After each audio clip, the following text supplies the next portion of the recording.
What's up, concert addicts? Johnny K here with the Concert Addiction Podcast, episode 5, talking about all the news in the world of live music that has dropped over the past week. Got a bunch of tour announcements to talk about, a couple news stories, and a recap to do at the end, too. So we'll jump right into it. The big story this week, unfortunately, that was originally starting to circle last week as far as reports, it kind of got confirmed over the weekend. And that is that Metallica has been scalping tickets to their own shows. Yeah, pretty crazy stuff. I don't know a whole lot of the details involved in all this. All I know is that it was a representative from Live Nation was caught talking about something like this on some sort of recorded phone call. Seemed kind of like an intense thing for a concert ticket scandal. But nonetheless, someone with Metallica was working with Live Nation to release a whole bunch of tickets on resale sites at the same time as the general on sale. So instead of just releasing all the tickets to the general public for the on sale, they got their pre-sales and their VIPs and their platinums, whatever that go on sale beforehand.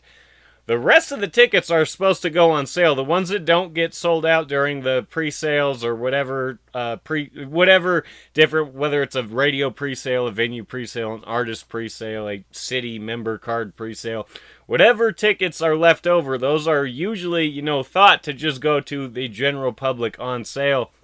Well, evidently, Metallica, a representative from Metallica, not Metallica, that's pretty important to clarify. They supposedly don't know anything about this, but had been working with Live Nation to take a big chunk of tickets. They said like anywhere from 4,000 to 10,000 tickets. They would take them and place them directly on the resale market, gouging the prices and getting more for them. And there's a lot to talk about here. The first thing I got to mention, which I already kind of did, is the Metallica thing. I fully believe that Metallica did not know that this was going on. And the only reason I believe that is because if you remember back a couple of years ago, there was a story about a Metallica tribute band. I believe they were called Sandman. There's a bunch of Metallica tribute acts, so I'm not entirely sure which one it was. But they had been issued a cease and desist from Metallica, right, saying, you didn't get our permission to do this. You don't have any of the copyright paperwork bullshit, any of that to be playing as Metallica and, essentially making money, blah, blah, blah. That hit the news and kind of went viral. People were like, man, Metallica, why are they being such assholes to these guys that are just trying to pay tribute to them? And then the members of the band came out and they were like, whoa, we don't know anything about that. And so they ended up cutting a deal with them. They charged them like $1 for all their rights. And it was a really cool thing. And they explained that as like an overzealous representative, saw an opportunity for more money or whatever the case. But they didn't actually have a whole lot to do with it. That's one thing you got to realize about these giant bands is they're essentially companies. Like they have a lot of people working off of them. So even though Metallica did this, Lars, James, they didn't do this. Metallica, the property, did this, I guess. Somebody associated with it. But as far as we know, there's been no evidence that James Hetfield sat there and was like, you know what, we're not getting paid enough. We need more money. Although a conversation could have happened like that led this Sparky guy to do this, I'm not entirely sure. But it seems like a decision that definitely should have been more thought out. And it definitely seems like something they did not expect people to find out about. The other thing, they said that they did this for a number of artists, but they haven't released which other artists were involved with this. But this will be kind of interesting to see. Let's see. Why would you do this? So concert tickets are already pretty expensive, and the thing people do nowadays, especially with how easy it is to resell them over the internet and stuff, there's a lot of people making money off of the hard work that these musicians put in to make these super successful and fantastic concerts, right? So, like, for instance, there's a Post Malone concert getting ready to happen in my town this week, which I will be going to, and the recap will be up next weekend. Little plug there. I'll plug it more at the end. Nonetheless, tickets for that show, face value, were about anywhere from like $70 to $100 or something like that, right? There's immediately people online selling them for hundreds and hundreds of dollars, if not thousands. And at that point, the money from the ticket resales goes to the seller and the website, the host site, wherever you're selling these tickets. So Metallica, or Post Malone in this case, is only getting paid for the initial sale of the tickets. And so obviously they did this because they're upset about other people making money off of them, which is totally understandable, but I don't think this was the right solution to it. I think the right solution to it would have been the Eric Church approach, where he went and canceled all the tickets that had been bought by scalpers and then resold them to, the general audience. That was a real cool thing to do. Yeah, I'm not sure about this. This is a shit show for sure, and I'm not sure what else is going to come of this. Maybe not. As far as I know, and maybe not anything. As far as I know, they didn't actually break any laws or anything of that nature. So it will be interesting to see. Something does need done about online ticket scalping, but this definitely doesn't help. This actually kind of reminds me of the whole Garth Brooks record store fiasco from the 90s, which I don't know if you guys are familiar, but Garth Brooks CDs go into the record store, right? They sell them. He gets the proceeds from that. But then people bring those CDs back. The record store takes them in and then resells them. Not necessarily for more, usually for less, right? They're selling a used CD. And they keep that money, right? The celebrities typically don't get royalties off of resale albums. But I kind of thought that was okay because it's just the record store is acting as kind of like a liaison, exposing more people to the music by selling these resale albums.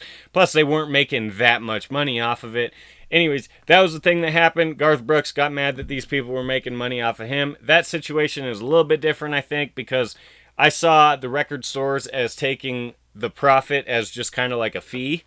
The ticket scalping, though, I don't like ticket scalping. Though, I do have to say that the only reason ticket scalping is so bad is because concert tickets themselves are very expensive. The reason scalping's so bad is because it's so easy to do now, right? You just get online, and as long as you have the money lined up, you don't even have to go stand in some cold line somewhere for hours waiting for tickets to go on sale, unless you're going to a Nine Inch Nails show, which that's pretty cool.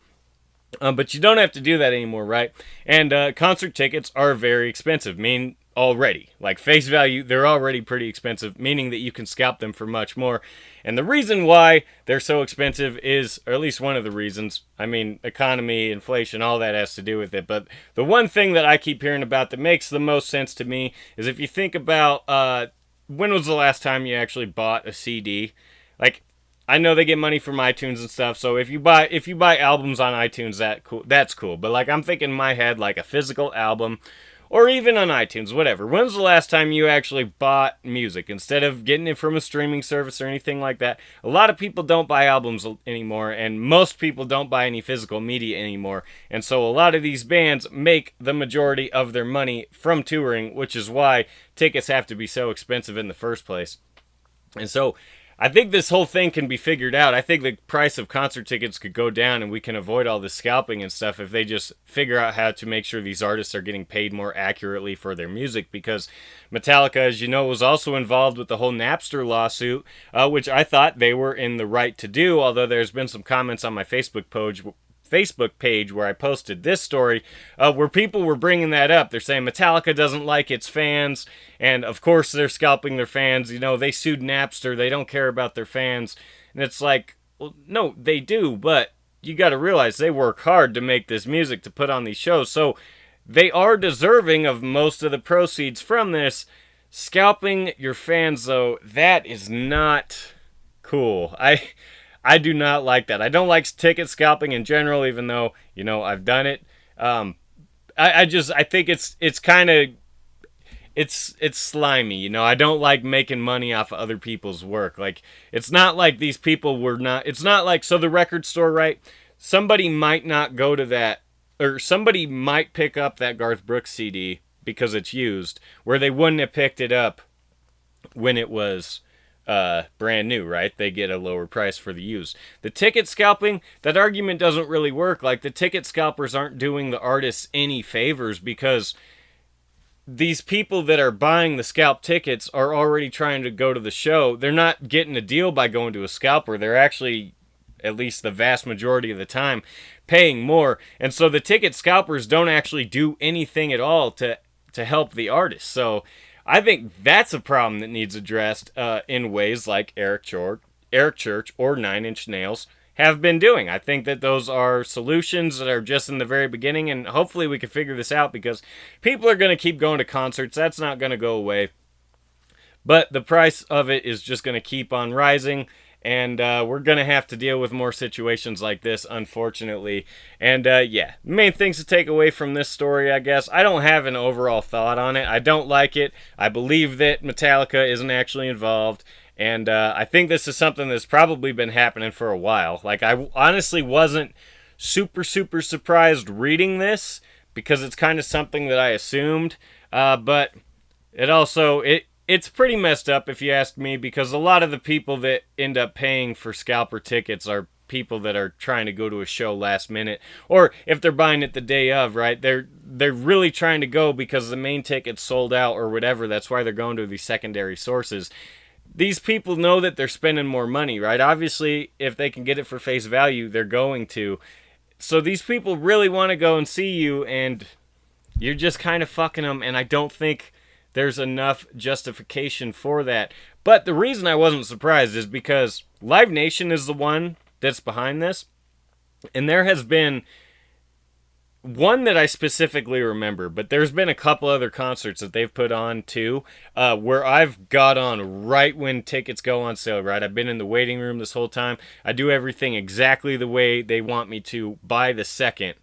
And when I get through, tickets are all sold out. And that happened with the Dave Chappelle show at Red Rocks in 2017. And I think it happened for one other concert that they put on, but I can't remember what it was. So like I said, I wasn't surprised, but it is one of those things. It's like you kind of had a feeling this was going on the whole time, but then realizing that, oh shit, it actually is. It's kind of like, it's just kind of a bummer, right? It's disheartening. Like, you like to think that people wouldn't be like that and that artists would be more honest, especially because they're rolling in money, dude. They're not hurting at all. I mean, these guys are super rich, but I mean, they feel that they deserve to be more rich, and honestly, I'm not cool with other people making money off of them. So yeah, we'll leave that there. Another news story to talk about. I will pull up real quick because I thought it was pulled up. Randy Owen from Alabama has been dealing with some serious illness, vertigo and migraines, and on doctor's orders, canceled 2 of the dates on the Alabama 50th anniversary tour. The Hall of Fame group, I'm reading from Nash Country Daily right now, says the Hall of Fame group of Randy Owen, Teddy Gentry, and Jeff Cook canceled their shows at TD Place Stadium in Ottawa, on July 19th at the Big Sky Music Festival in Ormedont. I'm not even going to try to say that, but another place on July 20th. And then Alabama has a statement that says, we hope to return to both Ottawa and Oro soon and apologize to all the fans for not being able to perform. This is really shitty, but I don't think it's anything to be super concerned about. They're on their 50th anniversary tour, right? They've been touring and making music and going hard for 50 years. That's a pretty long time. And, you know, I have to say, they've managed to stay relevant this whole time, which is pretty impressive because they sell out shows everywhere they go, or they at least draw a big crowd. And also, typically, artists that have been going around for this time, they run into hiccups like this. Recently, we've talked about Eddie Money having to take some time off the road, or Ozzy Osbourne, right? When you do it for long enough, I know rock stars have the life, right? It's the fantasy, whatever, but it is hard work. And even if it's not hard work, it's hard on your body. That's for sure, that lifestyle. And I'm not saying Alabama's like rock stars or anything like that, even though in my mind they are. But that's still a pretty tough regimen or whatever to put your body through for 50 years. And so, yeah, a couple of shows canceled, not that big of a deal. I think they're going to definitely make up those shows probably on the very next tour they do, because they didn't indicate at all that 50 was going to be their last tour or anything like that. They're just doing a 50th anniversary tour to mark that they're here for 50 years. They haven't shown any signs of wanting to hang it up or anything like that. So I don't think we have too much to be concerned about here. Best wishes going out to Randy Owen, and I guess we'll move on. A couple tour announcements to talk about. Looks like we're at about 15 minutes here, so about halfway through. I'll just run down a couple of announcements that have dropped over the past week or so. Today we heard that Kip Moore was adding on to his tour.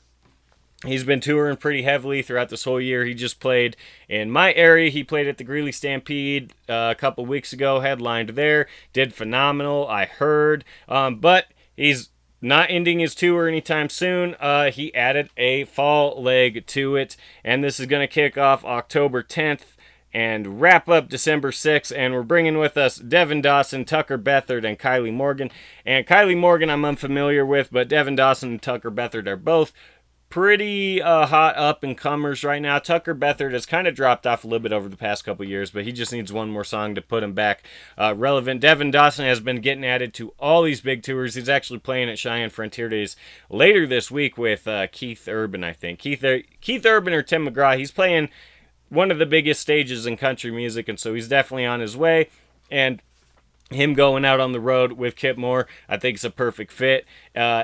For both of them, I think they'll help each other out, and I think the music will play off each other perfectly. Let's see, October 10th, we're kicking off in Grand Rapids. We're also hitting Ithaca, Morristown, Pittsburgh, Rochester, Knoxville, Seattle, Birmingham, Charlottesville, Tucson, and Phoenix along the way.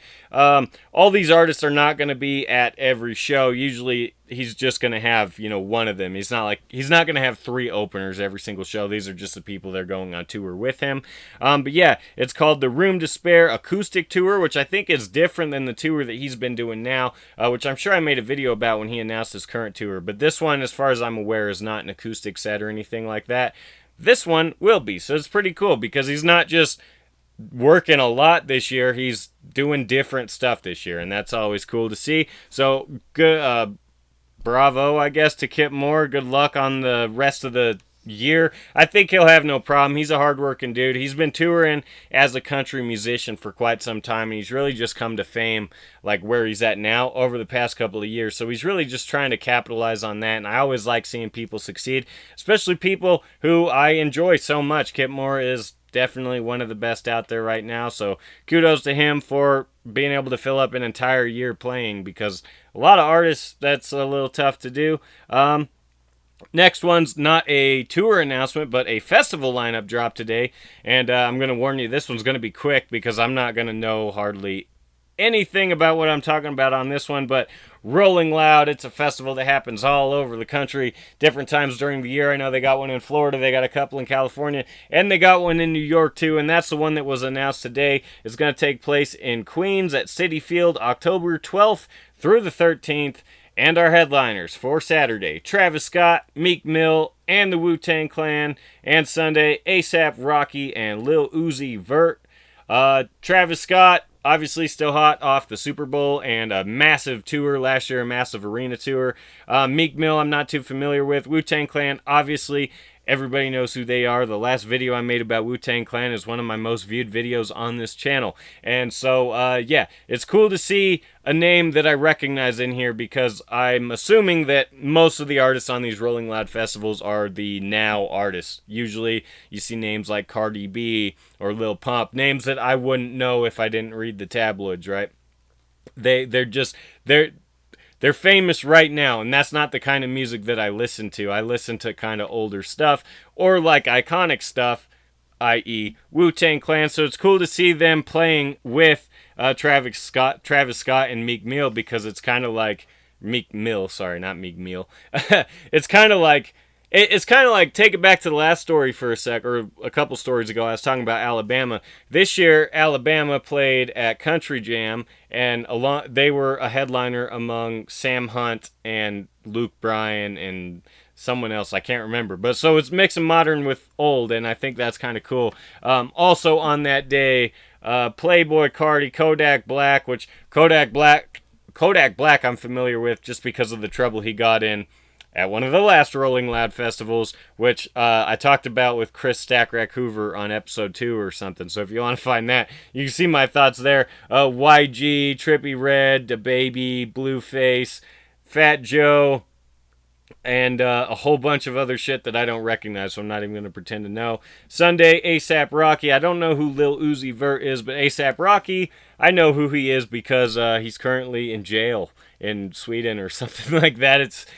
I know Trump's talking about it now. I'm not entirely sure, but I know that most people in this world aren't really a big fan of Donald Trump. But so I think it's kind of funny that he's now talking about one of the key members of this group, seeing as though ASAP Rocky was a headliner for this festival. They're planning on getting him out soon, and I don't know if President Trump's actually going to help with that at all, or if he's just trying to appeal to people that he knows doesn't like him for a pretty good reason. But that's pretty funny. But by the looks of them announcing this, they're expecting him to be fully done with whatever legal trouble he's dealing with over there and be able to perform on this. Otherwise, they would not have announced this had they thought that he might be stuck there forever or for an extended period of time. And so that's a good deal there. Like I said, I don't know the other one here. And I don't know like any of the rest of the names on this lineup. Young Thug, Tyga, Pusha T, Lil Skies, DMX. I know DMX for the same reason I know Wu-Tang Clan. Machine Gun Kelly. I know Machine Gun Kelly. He's right there. I don't know if I don't know him, but that's some music I know. And he played Tommy Lee in the Motley Crue movie. So there you go. Yeah, if you're a fan of rap music, go to this, because this reminds me of like a country jam lineup, where for me, the country jam lineup for me, I imagine, is what this lineup is for somebody who loves rap music as much as I love country music. So there you go. Rolling Loud New York takes place in Queens at Citi Field, October 12th through the 13th. Let's see what else has happened to talk about. Riley Green and Travis Denning are going on a fall tour. Let me get those dates. Whoops, didn't mean to play the video. Let's get these dates pulled up real quick, if I can. I'm not sure if it's going to let me. Sorry, I was probably blowing the mic. This tour is going to kick off September 5th and wrap up in December the 14th. And they're going all across the country for this one. They're going to start on the East Coast and then work their way in and then back out to the East Coast. We're starting in Georgia, then we're hitting Phoenix City, Alabama, Columbia, South Carolina, then we're coming up to Billings, Montana, Bozeman, Montana, Spokane, Washington, then we're going to LA, Las Vegas, a bunch of other places, and we're wrapping up in Norfolk, and I think these are all the dates here. Not entirely sure. Riley Green, pretty cool that he's already headlining his own tour. I'm not entirely sure what these venues look like. I'm assuming it's not anything crazy like arenas or anything like that. But it is still cool to see that he's going to be the main name on the marquee, because he's been opening up for people for a while, and he's been doing one-off shows at honky tonks, for the past couple of years. But to do a tour, it's a pretty cool step in the right direction. Sam Riggs just did the same thing recently. And not only is he doing a tour, but he's bringing Travis Denning with him, who is an established artist also. To have backup on your very first tour that's also an established artist is pretty impressive. Riley Green, obviously more well-known than Travis Denning, but Travis Denning, who I'm seeing this weekend, has at least one song that everybody's going to be able to sing to, so that'll go very well for Riley Green as the headliner, because the crowd is already going to be jazzed up from seeing Travis Denning. I think this is going to work perfectly, and yeah, super excited for both of them. Let's see if I can get to one more without... I turned my volume off, I apologize about that. Without any more disruptions. And, yeah, we'll talk about this one. Bad Religion added some extra dates. They, like Kip Moore, already had a full year pretty much scheduled. They were touring in the spring, touring in the summer pretty excessively, and they added some fall dates too, and that's awesome, because Bad Religion is probably one of the most consistently hard-working punk rock groups out there. They play in my area like twice every single year, and it's the same thing all across the country.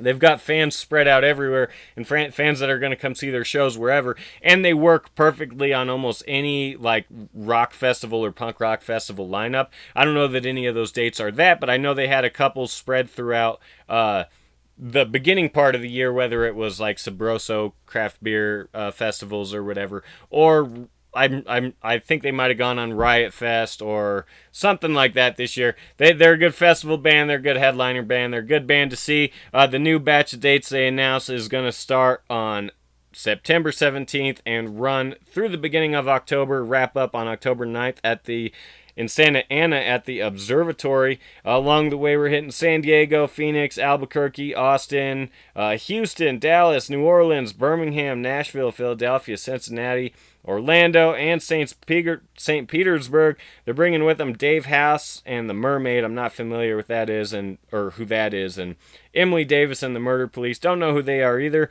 But Bad Religion is literally playing in every single city this year. At least that's what it seems like to me. But yeah, no, good on them. I saw them at Riot Fest a couple of years ago, and they're not going to stop until they die. That's pretty much the vibe I get from them. I will be surprised if we ever hear about like a Bad Religion final tour. I don't think it's going to happen. There we go. We're at about 25 minutes right now, and I've been talking really fast. I've been trying to do this all week, or all last week, but I just got too busy, so I was like, I'll do it today because I got a couple shows coming up this week that I'm going to talk about on hopefully next Sunday, so we'll see. But I'll plug more of that at the end after I talk about the show that I went to on Saturday, Sir Mix-a-Lot.